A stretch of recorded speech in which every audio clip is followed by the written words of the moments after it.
Quelques mots. D'abord, je ne suis pas sûre que tout le monde connaisse l'ANCT. Donc, c'est l'Agence nationale de cohésion des territoires. C'est des transformations administratives qui n'ont pas grand intérêt. Ce qu'il faut en retenir, en fait, c'est que l'ANCT accompagne les acteurs des territoires dans leur développement et de projets au service de leur population. Un des objectifs de l'ANCT est certes le développement de l'ensemble des territoires de France et des territoires les plus fragiles. Donc, on a les quartiers politiques de la ville, mais aussi les zones rurales, et qu'un des objectifs de l'ANCT est de lutter contre les inégalités d'accès, de destin et inégalités sociales et économiques. Pour ce qui est de la politique de la ville, on est une des directions de l'ANCT et on met en œuvre ce qu'est la politique de la ville. Alors, pour nos amis européens qui n'ont pas toujours les mêmes concepts en Europe, la politique de la ville est une politique urbaine qui s'attache à la fois au bâti, avec tous les volets de renouvellement urbain, mais ça c'est plutôt l'ANRU, l'Agence nationale de renouvellement urbain, et au volet cohésion sociale, ce qui relève du champ sur lequel j'interviens. Je parle néanmoins de l'urbain, puisque la question finalement de l'association des temps ou de la gestion des temps de vie pose des questions, y compris urbaines, d'aménagement urbain, d'espace public, de conception des appartements à l'avenir, y compris si on doit développer du télétravail. On ne vivra plus de la même façon dans nos appartements et ils devront être conçus différemment. Et un certain nombre de choses qui font que cette question-là, homme ou femme d'ailleurs, l'articulation des deux, questionne y compris la façon où demain on va construire des immeubles, comment on réhabilite des quartiers et comment on intervient sur l'espace public. Une fois que j'ai dit ça, la politique de la ville, c'est 1516 quartiers en France. Et c'est très précis parce que c'est une cartographie, une géographie qui a été faite sur des périmètres de 200 mètres carrés dans des villes, donc c'est vous dire la précision du maillage, à partir de niveau de ressources des habitants. Et donc, c'est les habitants les plus pauvres et donc les plus vulnérables à partir du moment où il y a une concentration d'habitants de plus de 1000 habitants dans le même quartier.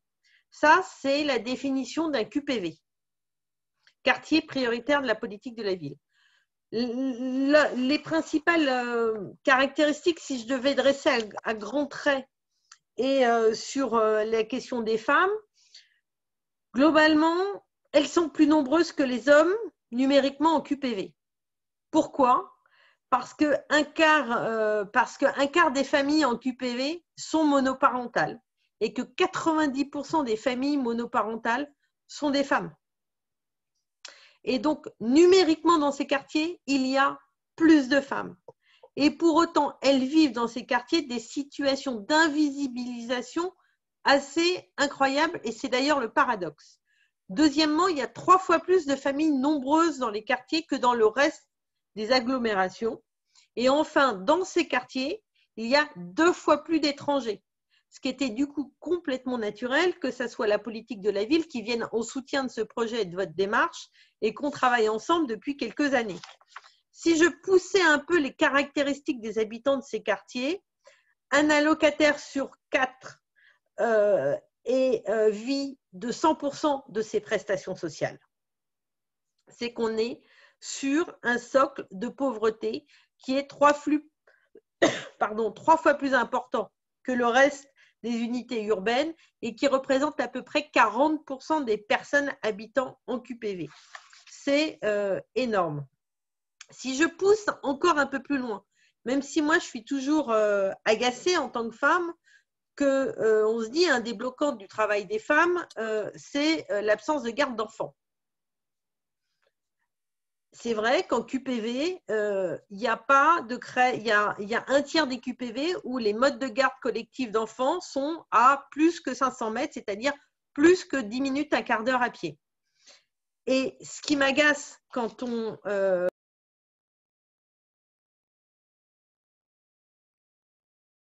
Vous avez perdu le micro.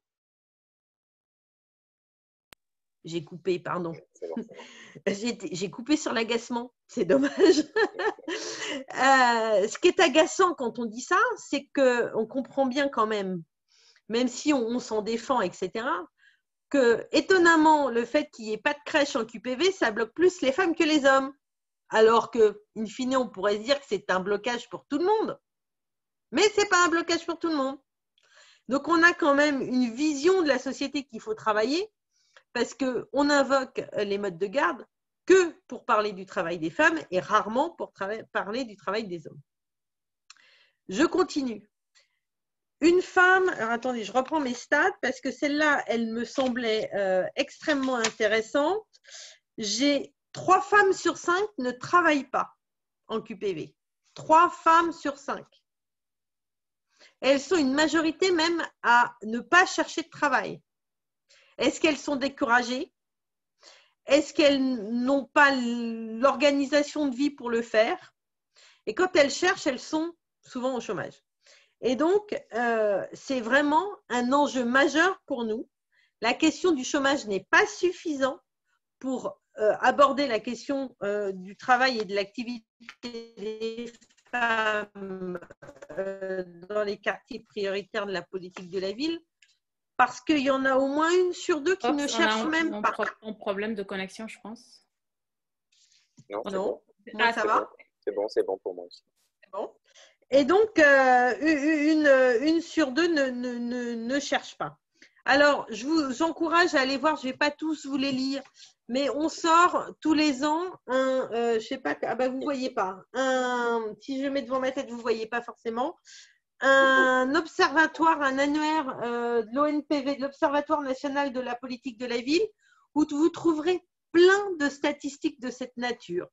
Simplement vous dire que j'ai repéré tout à l'heure, vite fait en feuilletant, parce que je me suis dit que ça vous éclairerait, que quand elles ont un emploi, elles sont à 73% en CDI quand même, les femmes. Et donc, à un moment donné, il y a une capacité à quand même, quand elles ont réussi à avoir un emploi, être sécures dans leur emploi. Maintenant, moi, j'ai envie de partager avec vous des éléments de réflexion et de travail sur ce que nous avançons. Nous avançons évidemment en termes de soutien, d'action, de mise en œuvre au travers des contrats de ville. Il y en a un peu moins que 1516 parce qu'il y a des villes qui ont plusieurs QPV. Il y a 435 contrats de ville. À chaque fois, c'est un axe transversal, l'égalité femmes-hommes, de l'ensemble des contrats de ville et on essaye d'irriguer toutes les politiques publiques. Parce qu'il y a certes l'emploi, qui est un vrai sujet, mais il y a la santé, qui est aussi un enjeu majeur et qui peut atteindre, y compris l'employabilité des femmes, puisque quand on n'est pas en bonne santé, c'est compliqué de trouver un emploi. La culture, l'éducation et l'empowerment. Donc, nous, on soutient des actions à chaque fois de promotion d'égalité dans ces activités-là, d'empowerment des femmes. Ce que vous faites en partie quand on soutient le GRDR, c'est aussi ça qu'on soutient. L'équipement et l'infrastructure dans les quartiers, je parlais des crèches, je parlais de l'espace public. Aujourd'hui, on a un espace public anxiogène. Et quand on travaille sur le renouvellement urbain en politique de la ville, on travaille aussi avec des marches sensibles, avec tout un travail de dispositif pour aménager l'espace public pour qu'il soit plus sécure. Ce n'est pas possible que les femmes, quand elles se rendent à un travail à des horaires décalés, le soir ou autre, elles aient peur pour leur sécurité, qu'elles doivent faire des détours pour rentrer chez elles parce qu'aujourd'hui, dans l'espace public, l'aménagement même n'est pas sécurisé. Et ça, ce n'est pas acceptable. Enfin, il y a tout un travail d'inclusion. C'est l'alphabétisation, l'adjointe au maire en a parlé. C'est la capacité à créer des emplois. On a, nous, des dispositifs qui s'appellent les adultes relais et 60% des adultes relais en France sont occupés par des femmes. Donc, on a la possibilité de créer des emplois de proximité. Mais les femmes, c'est ce qui fait aussi vivre énormément de la solidarité d'un quartier. On l'oublie, mais c'est des militantes dans les centres sociaux. C'est des militantes dans les associations de quartier. C'est aussi ça le travail des femmes, ce n'est pas le travail forcément avec un contrat, une entreprise. Le travail des femmes, l'engagement des femmes, il est aussi de cette nature-là. Et une des questions, c'est comment on reconnaît cet apport des femmes dans la vie des quartiers. Et c'est majeur. Et il y a tout un travail à tisser de façon à ce que cet engagement-là trouve pleinement sa reconnaissance dans les différents dispositifs. Que vous dire d'autre? Évidemment, la question des horaires et des horaires aménagés dans les modes de garde, mais dans les services publics, mais aussi dans un tas de dispositifs, c'est extrêmement important. Moi, je n'oublie pas, au-delà du télétravail, qu'il y a aussi des postes qui ne sont pas télétravaillables. Hein. Et étonnamment, c'est souvent ceux occupés par les femmes, qu'il y a des problèmes d'e-électronisme et qui, quand on démultiplie les procédures numériques, mettent de côté un certain nombre de publics de cette nature. Et donc, c'est à chaque fois avec un regard de genre qu'on aborde ces questions-là. Et en même temps, un des enjeux qui est le